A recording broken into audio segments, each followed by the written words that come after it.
ته ولګي یاوه دلته ونیسئ دلته مازې ونیسئ بیا نه چې پکې دغه کې راشي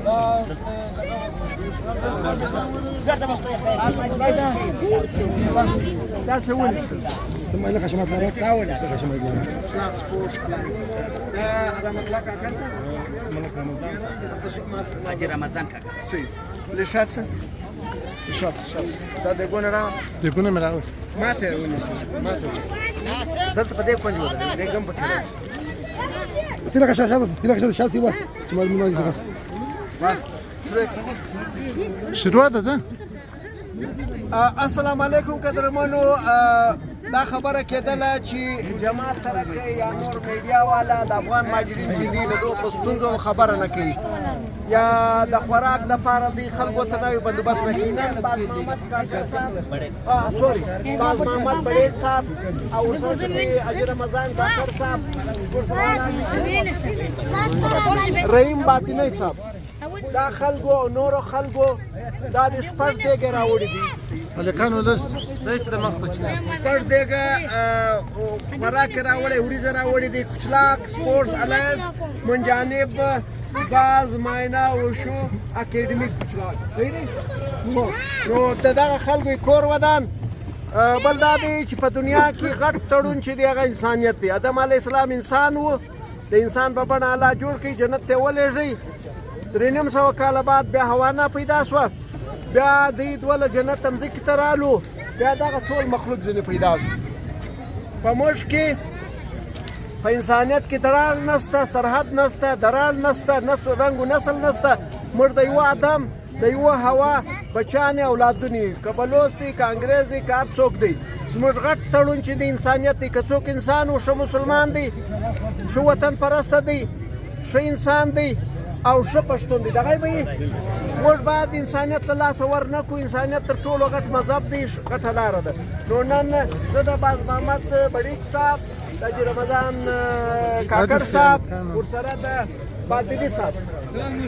و د باز مینا ګرد ممبران هم راسره دي باز مینا و دا ګرد خلک راغلي دي نو د دې یوه نړۍ مننه کور یې ودان چې دا وخت خواته کیم ښکاره کړه دا افغان کډوال دي دوی ته به دغه ورکوي هغه خواته شاته کډې ولاړې دا کډې ښکاره کړه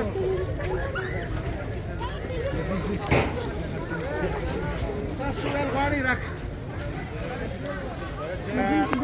تاسو ویل غواړئ اعوذ بالله من الشیطان الرجیم بسم الله الرحمن الرحیم دا خو زموږ په علاقې دا یو فرض کار دی موږ په ټیک ټاک باندې دا وایي څوک وایي د ماجر یخ دی ظلم ورسره کېږي څوک څه وایي دا خبرې خو زموږ په وس نه دي پوره باید چې موږ همدردي ورسره وکړو د چا لس ډوډۍ په وس پوره یې باید چې دلته یې راوړي دا کشمي کشمي ماشومان دا یخ او د چمن خلک په غیرت زما سلام دی آفرین دې سي باندې چې دوی هر وخت ډوډۍ نه او د دې کانا پینا دی ور برابري نو زه د خپل کشلاغ په غیرتي عوام باندې دا وایم چې د هر چا هر څه په وس پرې په خپل لاس یې دلې ورته راوړي خواط مهرباني تاسو ویل غواړئ او زه کشلاغ عوام ته دا ریکوست کوم چې دا افغانانو موږ خدمت وکړو هلته پر یوه ملي شي باندې دونه قدر پیسې و خرچې کوئ د نامه دپاره باید نن پر دغه ځای باندې خپل پیسه خرڅ کړئ وس وکړئ نو د دې پر موږ باندې فرض دی انشاءالله موږ به آینده به هم دا طرح خدمت کوو انشاءالله زموږ سره دی انیب جان انیب د ټول د مشرانو شکریه ادا کوم خاص تر د کشلاغ ځوانانو شکریه د سپورټسمنانو شکریه ادا کوم بیا د دې مشرانو شکریه ادا کوم موږ مشران لرو الحمدلله جمال صاحب ستا کور ودان دا هم د دې د په دې باندې د الله دیدار موږ کولی شو خدای به منظور وګرځي لیکن زه د خپل ټیم د باز مینا وشو کلب د ځوانانو یدر ناصر د ده سره محمد رحیم بادینی ورسره صدام خان د کشلاغ سپورټس الونس کمیټي شکریه ادا کوم دا د دوی ته د دوی کور ودان دوی رالو او دا مرسته یې وکړه زه د کشلاغ نور هم د ځوانان دي راځي هغه هغوی شکریه ادا کوم اعوذ بالله من الشیطان الرجیم بسم الله الرحمن الرحیم زه د ټول د مخه جمال صاحب ته شکریه ادا کوم او بیا د بازار څخه شکریه ادا کوم چې په دې کې دا احساسات پیدا شو او دوی د زموږ د افغان ورونو دپاره دوی دا دی راغلی دی دا ټیم د دوی دپاره یو مثال د یو څه د وس مطابق چې کوم د اکیډمي د طرفه د افغانیانو ورونو دپاره یو څه شپږ دیګه او شپږ دیګه بریاني در راوړې ده. نو زه دا زموږ د علاقې نور هم دلته ډېر دی خلک شته چې هغه مطلب ښه سرمایداره خلک دي او دا یو شی زه په افسوس سره وایم ولاکه که څوک پټ یو دغه کوي هغه خو هم الله پاک دې وزونه ورکړي. موږ چې دلته وینو هغه ګرده د دی سوشل ورکر په نیت کې لکه دا حنیف پیټنی چې دی، باز محمد صاحب چې دی، رحیم خان چې دی، دا رقم خلک تر اوسه پورې موږ د کشلاق د علاقې داسې کسان موږ نه ولیدلو چې هغه مطلب د علاقې د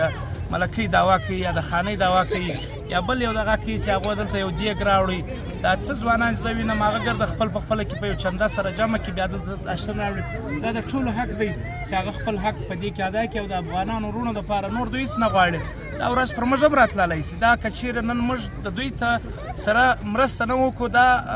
زه چې ورته ګورم پر موږ هم د هغه رقم ورځ راتلی شي. موږ به بیا د دغه بریاني د یوې تیلۍ دپاره بیا موږ د هغه رقم مینې پلین کې ورته ولاړ یو. نو دا چې دی دا زه د ټولو سره بیا خواست کوم چې دا هر چا څه نه وس مطابق کېږي هغه د افغانانو وروڼو سره وکړي. د صدام خان د سپورټس کمیټې صدام خان عجبه ښه خبره وکړه، وایي دا خو نو موږ نو په ښه نه ده راوړې، په موږ هم دی ورځ راځي سبا به یوه تیلۍ بریاني ته ولاړ یو. نن دغه امتحان دی، باید موږ په دغه امتحان کې ځان سرخورو کړو، الله خوشحاله کړو، د الله د دین لاره چې د دغه ځان ثابت کړو چې موږ انسانان یو او انسانیت ته کار وکړو. ښایسته خبره یې وکړه د غانب جان. خلک انشطار پیلاوي، انشطار پیلاوي د افغانستان د پاکستان د ملکو د دواړه برادر ملکونه دي. افغان ولس یو ډېر غیرتمن ولس دی. د لید په دا سیمه کې کوم پښتانه پراته دي. زه دا خواست کوم به حیثیت یو سپورټسمین چې دا تاثر مه پیلاوي. موږ ټوله یو یو. د هلته ډېر خلک د انشطار پیلاوي، د دوه ملکو په مابینځ کې جنګونه پیلاوي. شیطانت کوي، منافقت کوي. او دا کوي. موږ امن غواړو، موږ حکومت د لید امن غواړي، د هغه حکومت اسلامي امارت امن غواړي. موږ انشطار نه پیلاوو. زموږ مشران چې کوم راغلي دي زموږ د سپورټس کلب ملګرو شکریه ادا کوم. مهرباني راځئ چې